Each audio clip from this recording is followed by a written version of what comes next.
from Islam from anybody. Wherever you are, whatever you have on heart is immaterial to Allah if you died a non-Muslim. In fact, it's a wasted effort, all you have done. Whatever you have done in this world is ground zero if you are not a Muslim, or you didn't die as a Muslim.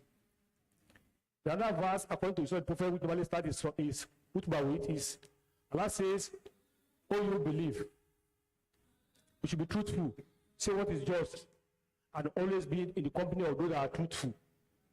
Why? Those are the ones that can remind you of what is all about truthfulness. No matter how solid you are, if you are in the midst of people that are not trustworthy, who are not truthful, you'll be carried away in one way or the other. About balance, they said, because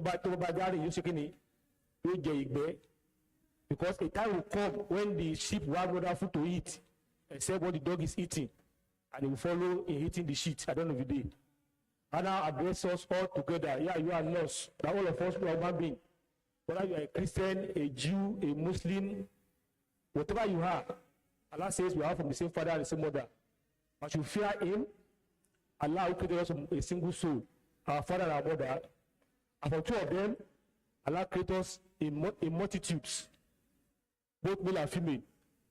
Our being different in color, status, and whatever, we want to rate ourselves. Allah said the best among us is one that fear Allah most, and that we should fear Allah, through whom we demand for our mutual rights. And the best of speech is the book of Allah, and the best of guidance is the guidance of Muhammad sallallahu alaihi wasallam, because it's the only one that Allah guided perfectly, and the one that can offer perfect guidance for us. Apart from him, no other guidance can be likened to it. And the worst of affairs are newly invented matters. That is where we can have various opinions, opinion. And if you are not careful, all those opinions and whatever will lead to error. And all error will lead to what? To hellfire. The Allah says near you from being among those that will be in such places. Having said all this, we will now come to today's lecture proper discussion. That is honesty and integrity as a pillar of exalted character. We have listened to so many lectures in this quarter dealing with issue of character formation as Muslims. And this is very central to all the character we have been learning.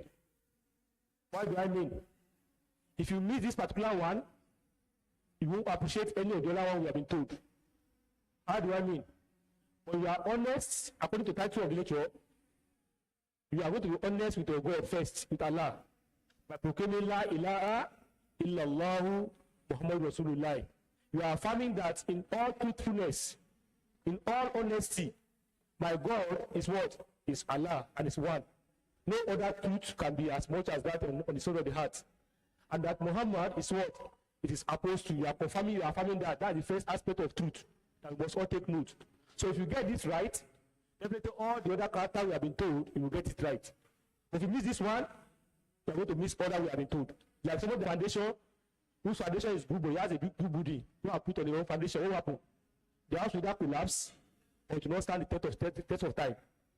So being sincere with Allah first, being honest with Allah first, is the first aspect of honestly you have to take note. Then between yourself too, you have to be honest with yourself. Sometimes we deceive ourselves a lot. We know this thing is the truth for me, but we decide to act otherwise. You have to be honest with yourself too. Then you have to be honest with what? Fellow human beings and other creatures of Allah. We are going to go to the details of all this later. And how do people define what we call honesty? When you are honest, that means you are always what? Saying what is the truth. And we should know that saying the truth has its own consequences.